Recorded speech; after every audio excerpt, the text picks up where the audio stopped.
Coaching. Sí, ya sé que vamos a hablar de éxito, del secreto del éxito, pero déjame empezar con coaching. Es una palabra muy mal comprendida, muy mal interpretada como éxito, por cierto, pero que en otros países, por ejemplo en España, aquí yo sé que no, pero en otros países como España es absolutamente negativa. En muchos contextos la consideran como algo negativo. Consideran que la persona que es coach o que se dice a sí mismo coach es una persona que no sabe hacer nada y que por lo tanto, porque no sabe hacer nada, dice que es coach. Y se presenta como alguien que por no saber hacer nada, aparentemente lo sabe hacer todo. Y no es así. Vosotros conocéis perfectamente que un coach no es eso.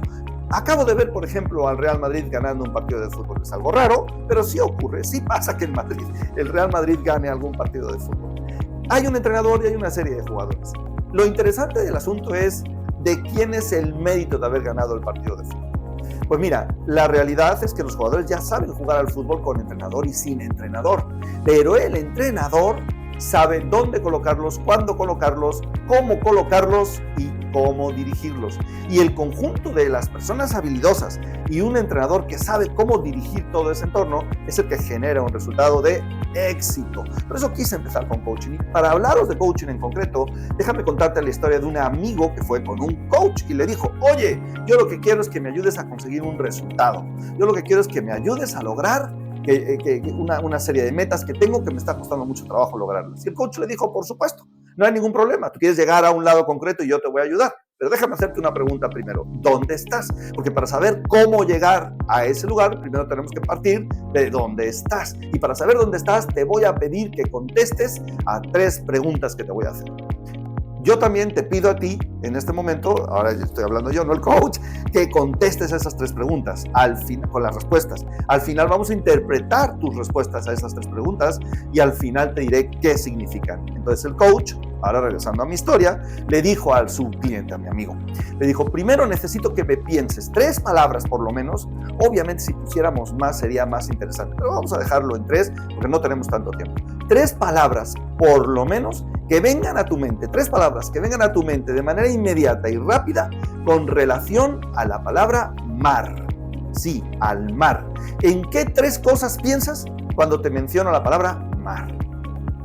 Perfecto. Y anótalas. Eso le dijo mi coach a mi amigo. Segundo, cuando yo te menciono la palabra muro, ¿qué 3 palabras vienen a tu cabeza en ese instante? Y toma nota de esas 3 palabras, porque esas 3 palabras que estás escribiendo acerca de muro tienen una interpretación que te prometo que te va a ser fascinante. Después de que mi amigo escribió las 3 palabras con relación al muro, le dijo el coach este en concreto, le dijo: y ahora necesito que escribas 3 palabras con relación al café. Al café, esa bebida que no quiero decir nada porque estaría poniendo palabras en tu cabeza, pero es la bebida en concreto. Entonces, el café. Pon esas 3 palabras, anótalas y al final veremos qué es. En ese momento el coach le dijo a mi amigo lo que significaban las 3 palabras. Estas 3 palabras, mar, muro y café, tienen un cierto significado que habla de aspectos concretos e importantes de nuestra vida. Cualquiera que sea la interpretación, lo importante es lo que vamos a ver a continuación. Es decir, cuál es el secreto revelado del éxito. Para adentrarnos en el éxito, lo primero que tenemos que entender es una cosa que se llama el sesgo egocéntrico. Tenemos que entender cuáles son todos esos ingredientes y cómo se relacionan esos ingredientes conmigo mismo, con la persona que quiere tener ese éxito. Pero es muy importante entender que nosotros vamos a atender, gracias a este sesgo de nuestra personalidad compartida universalmente, que nosotros somos mucho más responsables y causantes del éxito de lo que en la realidad lo vamos a hacer. Sobreestimamos. El sesgo egocéntrico lleva a las personas a sobreestimar sus propias contribuciones y a subestimar las de los demás. Por ejemplo, durante la cuarentena, la mayoría de las personas creían, en una encuesta que se hizo, creían que ellos, por ejemplo, en una casa donde vivían 2, cuando se les preguntaba quién hace más trabajo dentro de la casa, y los 2 creían en porcentaje que hacían más trabajo que el otro. Es decir, tendían a sobrevalorar lo que ellos hacían y a subvalorar lo que hacían los demás. Ese sesgo egocéntrico es muy importante entenderlo, porque cuando tú creas que tienes todo para lograrlo, habrá que contar con algo más que ahora te revelaré. ¿De acuerdo? Por ejemplo, en el mismo estudio de parejas, se tendía a estimar que el trabajo casero que uno hacía era superior al que realmente hacía. La realidad es que no coincidía con eso. Otro ejemplo que te voy a contar. Se hizo un experimento con un juego que se llama Turista o Monopoly. Resulta que a uno de los participantes, de los 4 participantes, se le ponía una cierta cantidad de dinero de inicio muy superior a los otros 3. Al final del ejercicio, el que tenía más dinero generalmente era el que había ganado. Pero lo interesante no era esto. Lo interesante fue que a estas personas, cuando se les preguntó ¿por qué ganaste?, 90% de ellos nunca aceptaron que es porque tenían más dinero desde el inicio. Ellos decían que sí, que habían tenido más dinero desde el inicio, pero que lo que había ocurrido es que ellos habían ganado porque sabían jugar mejor que los demás, que ellos habían sabido sacar provecho de ese dinero extra adicional. Cuando la realidad es que, estadísticamente hablando, el tener un dinero extra era una parte fundamental. Es verdad que hay que saber jugarlo en todo caso, pero el tener el dinero extra es una parte fundamental de haber conseguido ganar el juego. El problema era que nadie lo aceptaba. Y es que la suerte, que juega un papel importante, es ignorada por casi todas las personas que tienen éxito. Pero la realidad es la realidad. La suerte y el trabajo duro, sin duda, son factores importantes para tener buenos resultados. Ahora, hay estudios que demuestran que, por ejemplo, el país de residencia y una distribución de ingresos más homogénea dentro del país tienen en su responsabilidad, son causantes de más de la mitad de las razones de éxito de las personas que ahí viven. Sí, el sueño americano, sí. Las condiciones que se dan, por ejemplo, en un país como Estados Unidos, son sin duda superiores a las que se pueden dar en otro país. Tener éxito en un país en donde no se dan esas condiciones cuesta el doble o el triple de esfuerzo. Y hay algunas personas que no tienen para dar ni el doble ni el triple de esfuerzo. Entonces sí cuentan estos detalles. Trabajo duro y talento son importantes, claro. Sin embargo, la suerte cuenta también inclusive para los atletas olímpicos o en los campeonatos mundiales, donde personas que tienen menos o los mismos coeficientes musculares, los mismos físicos, las mismas atribuciones físico-atléticas, sin embargo llegan a batir récords comparados con otros que tenían a lo mejor inclusive hasta más preparación. En 1968 en México se batió el récord de salto de longitud, no por 20 centímetros, por metros. Bob Beamon hizo un salto en el Estadio Olímpico de la Ciudad de México, hizo un salto de casi 9 metros. Ese récord estuvo imbatido hasta las Olimpiadas de Los Ángeles en 1984, donde Carl Lewis consiguió superarlo después de mucho entrenamiento y siendo Carl Lewis quien es, un atleta o era un atleta extraordinariamente superdotado. ¿Qué ocurrió con Bob Beamon? Que no era exactamente el atleta ejemplar. Sí era un atleta, por supuesto, de alto rendimiento, pero no era el favorito. No se sabe qué ocurrió, se piensa que hasta voló. Pero si tú analizas la mayoría de los récords mundiales, el viento del Estadio Olímpico Universitario, etc. Pero si tú analizas la mayoría de los récords mundiales, te vas a encontrar con que se baten por personas que, por supuesto, han estado entrenando y entrenando y entrenando, pero también tienen una enorme cantidad de carga de circunstancias. La suerte se vuelve todavía más importante, por ejemplo, cuando hay un número grande de solicitantes para pocos puestos. Y esto se ve en España, donde hay un porcentaje de paro enorme, es decir, de personas que buscan trabajo, y cuando se presenta un puesto hay 4.000 o 5.000 aspirantes a ese puesto. Entonces, ¿qué ocurre? ¿Por qué uno de los 4.000 se llevó el puesto? Porque era el mejor, ni de coña. Es el proceso, por ejemplo, de selección de astronautas de la NASA, también es un proceso sometido a factores extraordinariamente variables y no solamente la gran preparación de las personas o su intelecto, que desde luego todos tienen un buen intelecto, pero llega un momento en que es tan difícil diferenciar a uno de otro que la pregunta es, ¿y si todos son iguales, cuál me llevo? Si yo me voy a un supermercado y me encuentro que todos los cereales saben igual, cuestan igual, se ven igual de bonitos, ¿cuál me llevo? Porque solo me voy a llevar uno. Y ese es exactamente el factor suerte. La moraleja es que o cuentas con la suerte o la suerte no contará contigo. La suerte juega un papel importante en el éxito. Subvalorar su impacto puede, sin duda, menoscabar tus probabilidades. Tener talento y trabajar duro no son suficientes para garantizar el éxito. También se necesita suerte. E ignorar estas rachas es más fácil porque tú justificas de esta forma tu lugar en la sociedad. ¿Cómo te podrías llevar con los demás si dijeras que lo que pasa es que yo estoy donde estoy porque tengo una suerte que tú no tienes? ¡Qué competencia tan malditamente injusta! Pero cuenta. Ahora vamos a entender cómo aprovechar la suerte, que eso sí, ahí es donde tú intervienes. Déjame hablarte de un experimento también en donde se nombraba a una persona como líder de un grupo de manera aleatoria, fortuitamente, sin necesidad alguna de ningún examen, simplemente tú vas a ser el líder.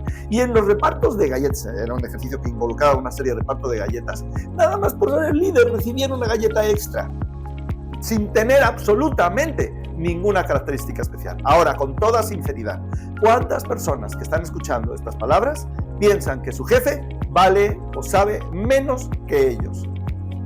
Si tu jefe está al lado de ti en este momento, entiendo que no levantes la mano y que no digas nada. Pero es una realidad que el hecho de estar en el puesto genera atracción. Ahora, si llegamos a reconocer la suerte como un factor, esto tiene muchos beneficios. Resulta que en estudios de conducta se encontró que aquellas personas que listaron factores externos más allá de su control, es decir, que realmente eran capaces de entender algo externo como factores importantes a la hora de justificar su éxito, estaban más dispuestos a contribuir que aquellos que solamente se enfocaban en sus atributos personales. Estas personas, menospreciados, que tenían atributos personales tan poderosos que mira lo que habíamos logrado, se sentían superiores a las demás personas y por lo tanto estaban menos dispuestos a colaborar con ellos. ¿Para qué hacerlo si soy superior? ¿Para qué ayudarte si finalmente no tienes con qué? Tu materia gris simplemente no existe. Entonces, es importante creer en la suerte porque eso nos hace iguales a todos. Parece mentira que creer en la suerte no nos haga iguales, pero es que la suerte la tenemos todos. El problema es que unos creemos en ella y otros no. Hay un experimento sensacional de unas personas que se les pidió que avanzasen que fuesen por una calle y por unas calles muy específicas y determinadas, un camino definido, y que al final de ese camino entrasen en un restaurante y se sentasen en una mesa. Y que hiciesen lo que les ocurriese, lo que se les ocurriera, ¿no? Al lado, en la mesa, al lado de donde ellos se sentasen, en el restaurante, en una mesa preparada para tal efecto, iba a haber uno de los del experimento preparado para interactuar con la persona que acababa de llegar. Durante el camino diseñado por los psicólogos, se habían colocado billetes de $20 en el suelo, pero no se les había dicho en dónde. Los grupos de los participantes, o más bien los participantes se dividieron en dos grupos. Por un lado estaban los participantes que decían que eran afortunados y por otro estaban los participantes que se autodefinían como personas que la suerte no tenía nada que ver con sus vidas. Cuando los mandaron, les dijeron, oye, pues ahora camina por este camino y llega al restaurante y te sientas en la mesa que tú quieras, las personas que se habían autoconsiderado como personas de suerte, resulta que sí encontraron los billetes de $20 que estaban en el suelo tirados, mientras que las personas que no se consideraban a sí mismas como personas afortunadas, llegaron al restaurante sin haber encontrado ningún billete de $20. ¿Qué le van a encontrar si son personas que no son afortunadas? Al llegar al restaurante, las personas afortunadas se sentaron en la mesa, recibieron de la persona preparada una invitación para un negocio, después de intercambiar contacto, de saludarse, etcétera. Se mostraron más abiertas porque son gente afortunada, fíjate, al lado de quién me senté, y llegaron a hacer un acuerdo de negocios muy beneficioso, mientras que las personas que se sentían no afortunadas no llegaron ni siquiera a tener contacto con esta persona, porque esta persona sí iniciaba el contacto, pero ellos lo cortaban de formas muy, muy variadas y diversas.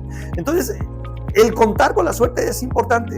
La perspectiva distorsionada, el no darnos cuenta que hay suerte, puede hacer que los líderes exitosos menosprecien a los menos exitosos y sean menos propensos a ser generosos. Vamos a hablar de cuál es la fórmula definitiva del éxito. Coge papel y lápiz, no hace falta, bueno, aquí está, pero de cualquier manera, hay una fórmula en concreto. Esta fórmula me la reveló Jim Rohn y también la trabajé con un señor que se llama Anthony Robbins. Y yo además le añadí toda una serie de cosas particulares. Pero sí quiero llevarte a la fórmula después de una conclusión. Lo lamento, pero no vas a ser ni como Bill Gates, ni como Steve Jobs, ni como Amancio Ortega, ni Warren Buffett, ni cualquiera de esos multimega millonarios. Para empezar, no saben ni explicar cómo llegaron ahí. Y cuando les preguntas, lo que dicen son absolutamente cosas incongruentes. En primer lugar. Y en segundo lugar, las circunstancias que se dieron en concreto para que una persona como Bill Gates tenga la fortuna que tiene, que es una fortuna absolutamente inconmensurable, como decía Neil deGrasse Tyson, decía, por ejemplo, que si tú quieres comparar el dinero que tiene Bill Gates y el que tienes tú, es el equivalente a que por ejemplo, a que pienses en una cantidad de dinero que te haría detenerte en tu camino para recogerlo del suelo. Entonces, la pregunta que decía Neil deGrasse es, ¿cuánto dinero tendría que haber en el suelo tirado para que tú dijeras, por esta cantidad sí me detengo y la recojo? Entonces, la mayoría de las personas llegamos a la conclusión de que a lo mejor por 50 céntimos, ¿no?, me detengo y los recojo. Por menos, a lo mejor, no tanto. Pero algunos hasta por un céntimo. Pero digamos que con 50 céntimos. Bueno, pues el equivalente de Bill Gates, es decir, para que, considerando la proporción, si yo me detengo por 50 céntimos, ¿por cuánto se detendría Bill Gates, por ejemplo? Bueno, pues para que Bill Gates se detuviera, tendría que haber en el suelo $276,000. Entonces, esa es la proporción entre un ingreso promedio y el dinero que tiene este señor. Imagínate que tú te encuentras $276,000 tirados en el suelo. Seguramente seguirías caminando y los dejarías para que el siguiente que pasase se los llevase, ¿verdad? Entonces, esta es la proporción. Bueno, no va a pasar. Sin embargo, leemos las biografías de Bill Gates, Amancio Ortega, Steve Jobs, Warren Buffett, y queremos ser como ellos cuando no vamos a ser como ellos. Y no importa, pero espérate, no estoy siendo negativo, estoy siendo preciso. No vas a ser como ellos, porque es que no hace falta que seas como ellos. Lo único que necesitas es ser el mejor tú. Y para ser el mejor tú, necesitamos utilizar esta fórmula. E es éxito. Éxito es igual a energía potencial más coeficiente de suerte, que ya lo hemos analizado. Y esto no tiene sentido matemático. ¿Por qué? Porque un menos delante del paréntesis cambiaría los menos que hay dentro por máses, pero no lo hace. Lo que hago es para ponerlo todo junto. Al coeficiente de suerte y a la energía potencial se le tiene que restar coeficiente de pasividad, coeficiente negativo de identidad, coeficiente negativo espacio-temporal, y a las tres cosas que se le tiene que restar se le añade materia oscura. Te diré lo que es la materia oscura, pero te diré que en principio que la materia oscura es el 76% de las razones de éxito. Veamos qué significa esta fórmula.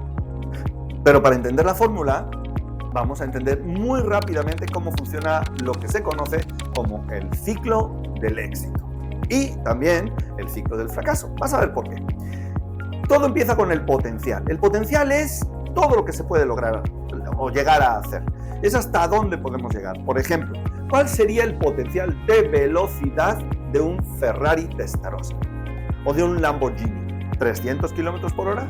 Perfecto. No son 500.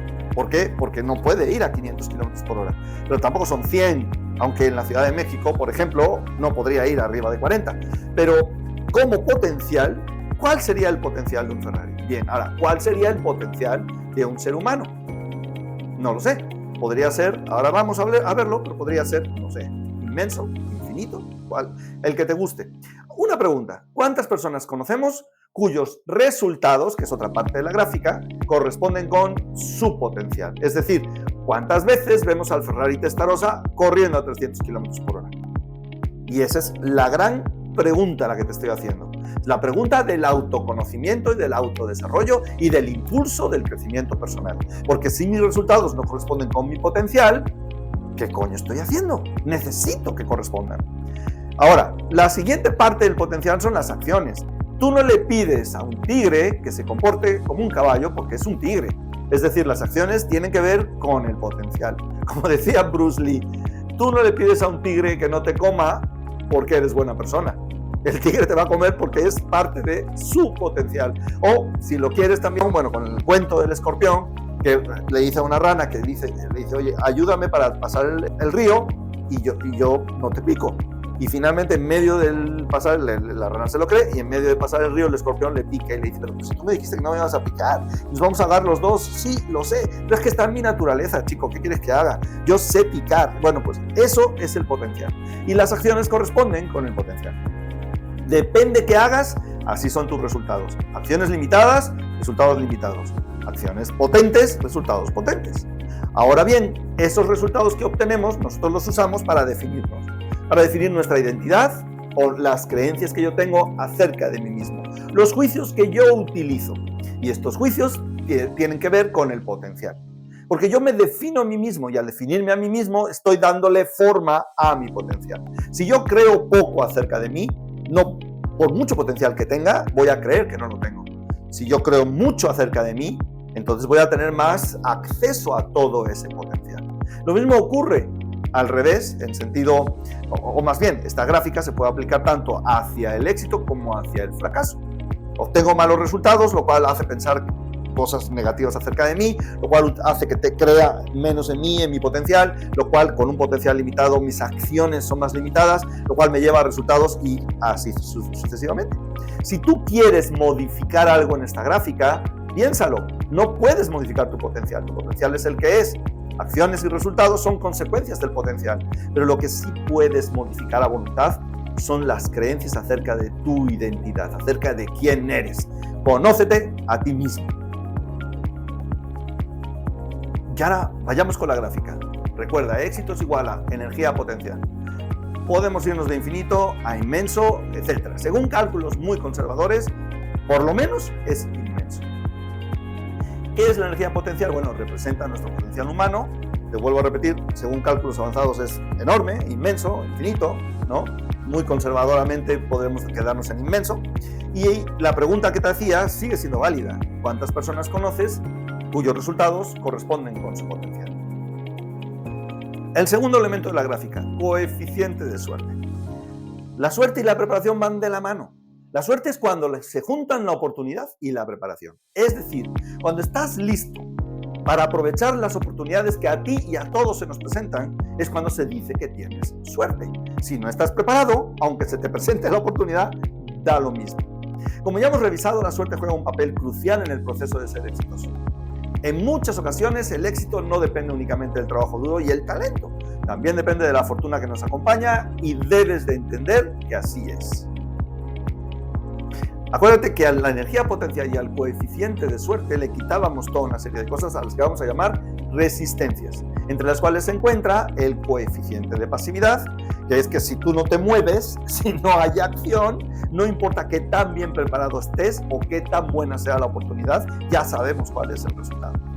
Otra cosa importante es el coeficiente negativo de identidad, que ya lo hemos visto en la gráfica del éxito. En la medida en que tú tengas dudas acerca de ti mismo, y como decía William Shakespeare, nuestras dudas son traidoras y con frecuencia nos hacen perder el bien que nos encuentra delante de nuestras narices y esperándonos. Las creencias negativas sobre nuestra propia identidad, incluyendo nuestro coeficiente intelectual, pueden limitar el uso que hacemos de nuestro potencial. Y luego está el coeficiente negativo espacio-temporal, que todos estos nombres tienen solamente una razón de ser, y es elevar la cantidad que yo voy a poner en la factura por mis servicios, porque la realidad es que el coeficiente negativo espacio-temporal es estar demasiado ocupado por otros lugares y por otros tiempos que no sean el aquí y el ahora, porque el único lugar en donde se presentan las oportunidades es aquí y ahora, y es el único lugar en donde están todas las posibilidades cuánticas. Y ahora vamos a la materia oscura. La materia oscura es el 76% de la fórmula y es lo que se conoce como habilidades blandas o inteligencia emocional o soft skills, si lo quieres pronunciar en inglés. Mis estudios me han demostrado que la materia oscura está presente o está representada en su totalidad por el concepto de inteligencia emocional y es el 76% de las razones. Los esfuerzos de cambio organizacional que no consideran trabajar en estas soft skills están en un 90% de los casos destinados a fracasar y alimentar la idea de que ya lo hemos intentado antes y no ha funcionado. Esto es muy común. He realizado proyectos de cambio en una enorme cantidad de empresas, en muchísimas empresas. Y una de las cosas más interesantes que he encontrado en todo este tiempo ha sido que cuando no trabajábamos en soft skills, lo que hiciéramos en hard skills no funcionaba. Llevarlo a la práctica, llevar a la práctica todos esos cambios en procesos y en nuevos sistemas, sin que las personas hayan mejorado sus habilidades personales, eso no funciona. Entonces necesitamos trabajar en las soft skills. Bueno, casualmente Daniel Goleman llegó también a la misma conclusión en el año 1995, donde creó su libro, publicó su libro Inteligencia Emocional. Y desde entonces a la fecha, la inteligencia emocional es cada día más importante, o las soft skills son las más importantes en términos de definir cómo conseguir un resultado determinado.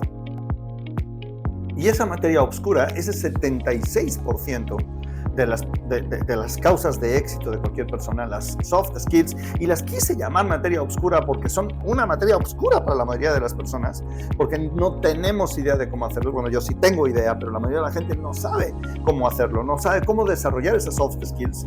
Son la clave del éxito. Y ahora bien, estas se dividen en dos: habilidades personales y habilidades sociales. Las habilidades personales tienen que ver con autoconocimiento, cómo me conozco a mí mismo, la confianza que tengo en mis decisiones, mi conocimiento de mis debilidades y de mis fortalezas, mis creencias que tengo acerca de mí mismo, cuáles quiero tener. Luego, en segundo lugar, está la autorregulación, que es la capacidad que yo tengo o despliego o muestro para poder regular conductas que son inadecuadas. Por ejemplo, la corrupción o el robo, porque son de autorregulación. Muy interesante, pero resulta que los seres humanos tenemos un sesgo de autorregulación que tiene un límite. En experimentos en donde se permite que las personas roben abiertamente, las personas roban con un límite en la cabeza. Es muy curioso, es muy interesante, porque deberíamos de robar en un momento determinado todo lo que pudiéramos, pero no. Robamos hasta una cierta cantidad en donde ya no estamos tan a disgusto con nosotros mismos. Muy interesante.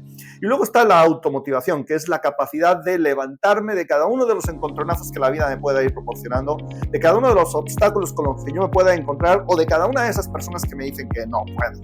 Y yo tengo esa capacidad de automotivarme. No necesito que nadie me dé una palmada en la espalda. Yo tengo la capacidad de automotivarme, levantarme, seguir adelante y alcanzar los logros. Y por otro lado están las habilidades sociales, que tienen que ver con qué tan bien soy yo capaz de entender lo que los demás piensan y sienten, porque eso me va a permitir entregarlo, darlo, generar valor en el mercado y por lo tanto recibir dinero como compensación. Y las habilidades sociales, que me permiten interactuar con los demás, comunicarme, influir en ellos, persuadir, vender, todo ese tipo de detalles, comunicarme adecuadamente, todo ese tipo de cosas entran dentro de lo que se conocen como habilidades sociales, y son soft skills porque ni las personales ni las sociales, que aún se pueden estudiar en cursos, tienen un certificado que determina que las conoces. Así como, por ejemplo, si tú fueses tornero, fresero o inclusive profesor de física, tendrías que tener un certificado que dice: este señor o esta persona o esta mujer está cualificada para poder enseñar física, manejar un torno o una fresa. ¿Eso qué quiere decir? Que las soft skills no se pueden medir fácilmente. Sí se pueden medir, no tan fácilmente. Es evidente que las soft skills tienen mucho poder, porque el mundo es competitivo a más no poder. Y la clave, lo que hace que entre 4.000 personas que se presentan a un puesto, uno destaque, se llama suerte y habilidades emocionales. Inteligencia emocional, soft skills, nos permiten adaptarnos a los cambios, resolver problemas, liderar equipos de manera creativa, efectiva, cultivar y perfeccionar las relaciones con los demás, etc. Esto es lo que nos va a dar una ventaja competitiva tanto a nivel profesional como a nivel personal. Y por último, hacer énfasis en el poder de la mente. Hoy en día existen muchas interpretaciones acerca de cómo la mente y el cuerpo están interrelacionados. Tanto mi mente controla mi cuerpo como de alguna forma mi cuerpo controla lo que yo me pongo en la mente. Y podemos hacer un experimento en este momento. Podemos hacer, de hecho, varios experimentos en este momento. Uno muy interesante. Vamos a ver cómo el cuerpo determina lo que entra o no entra en la mente. Piensa por un instante en algo, en alguna situación, en alguna experiencia que hayas tenido desagradable en las últimas horas. No tan desagradable que te pongas a llorar, pero sí una experiencia que es desagradable y que la sigues teniendo en la mente. Perfecto, ya la tienes. Seguro que ya la tienes. Si no te ha ocurrido ninguna experiencia desagradable en las últimas horas, probablemente es que no te has despertado todavía. Pero si sí te ha ocurrido y la tienes en la cabeza, haz lo siguiente ahora. Tu cuerpo. Vamos a trabajar con tu cuerpo un instante. ¿De acuerdo? Bien, quiero que muevas la cabeza hacia el techo, donde quiera que estés. Estás conduciendo un coche, que espero que no, porque no podrías estar viendo un vídeo y conduciendo un coche, pero si puedes mover la cabeza hacia el techo, donde quiera que estés, muévela. Exactamente. Después, los ojos fíjalos en algún punto. Pon en tu cara la sonrisa más estúpida que puedas poner. No te estoy viendo, pero estoy seguro que eres capaz de colocar una sonrisa muy estúpida. Ponla. Una cosa por el estilo así, mirando. Y ahora sube los hombros. Exactamente. Y no muevas un músculo de cómo estás. Sin mover un músculo de cómo estás, porque si los mueves ya la cosa cambia. Es con la cara mirando hacia arriba, sonrisa estúpida y hombros subidos. Trata de pensar en lo desagradable. Difícil, ¿verdad? ¿Por qué? Porque tu cuerpo controla lo que entra en tu mente. Y de alguna forma, cuando piensas lo desagradable, que aunque no te vi, de alguna forma sí te puedes dar cuenta, cuando piensas en lo desagradable, tu cuerpo se adapta a tus pensamientos. Estás hablando con alguien, te cuenta, llegas con él en una postura divertida, optimista, te cuenta una desgracia y automáticamente tus hombros bajan, tu mirada se detiene, tu tono de voz cambia, porque tienes que ser empático con lo que te acaban de contar. De otra forma, te pegarían un tiro inmediatamente si no fueras capaz de entender que los demás están sufriendo. Entonces, esa conexión mente-cuerpo, cuerpo-mente es importante que también aprendamos a controlarla. Es una de las soft skills que tenemos que trabajar. Y hay toda una serie de ejercicios que podemos hacer al respecto. Bien, el poder de la fe es lo que hace que nosotros consigamos los resultados. Porque creer en lo que es evidente, eso no tiene ningún mérito. Creer en lo que no es evidente, creer en ti después de que has intentado en muchas ocasiones conseguir algo y no lo tienes, creer en ti, todavía creer en ti, es lo que hace que tenga valor seguir respirando. Ahora, complementa la suerte con las sincronicidades. Todo sucede por algo. El estar escuchando esta conversación, el estar escuchando estas palabras, no es casualidad. El estar en este momento, en este instante, aquí y ahora, en contacto conmigo, aunque sea a través de este medio, no es casualidad. Dale sentido, porque puede ser la oportunidad que te revele cierta información que solamente tú sabrás valorar y utilizar. Gracias.